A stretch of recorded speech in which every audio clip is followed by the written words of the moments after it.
Alam mo ba guys kung bakit buisit na buisit ako sa taga Denmark? Alam mo kung anong ginagawa niyan? Naglagay sila ng camera sa tenga ko. Dalawang tenga Minsan nakakalimutan ko, uupo ako ng CR.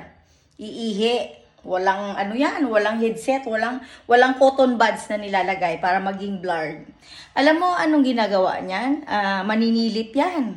Ipapakita sa buong mundo. Sino ang yumayaman? Ang punyetang Denmark yan.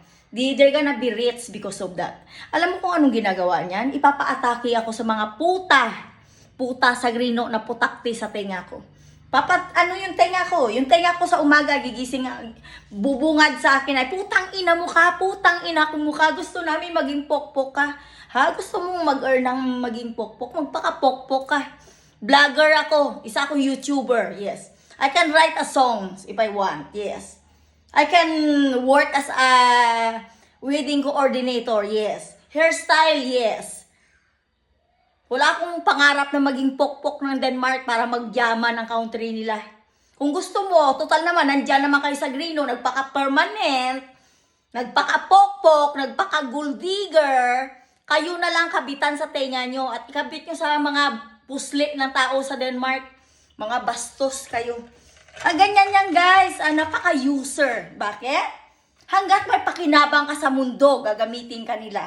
Tapos ang style yan, hey, itatry natin kung sweet siya. Yeah. Sweet formalin, sweet kasi ang utak nyo. Sol, harog, halurog. Yeah, mga harog kasi ang utak nyo. Maluwang ang tornilyo. Yeah. Bakit ko nasabing maluwang ang tornilyo nyo? Hoy, umuwi ako dito sa Denmark, sa Pilipinas to have a silent life, Denmark. Just leave me alone. Move! Putang ina nyo, nakakapisting yawa na kayo. Nakakaubos na kayo ng pasensya. Nandito na ako sa Pilipinas. You using a packer mouth to shout to my ears all the time. Kaya po, di ba, Denmark, yung puking inang country, mayroon kayo, punyeta kayo. Kung gusto nyo magpaka-pokpok kayo. Ako, wag niyo akong gawing pokpok dahil hindi ako nagpaka-pokpok sa country ko. Mga gago, mga animal, vlogger ako, tanga. Dati, hindi niyo ako pinapayagan kahit magtrabaho sa Shell nyo. Kahit sa Shell, hindi niyo ako pinapayagan magkaroon ng silent mood. Yeah, silent na buhay.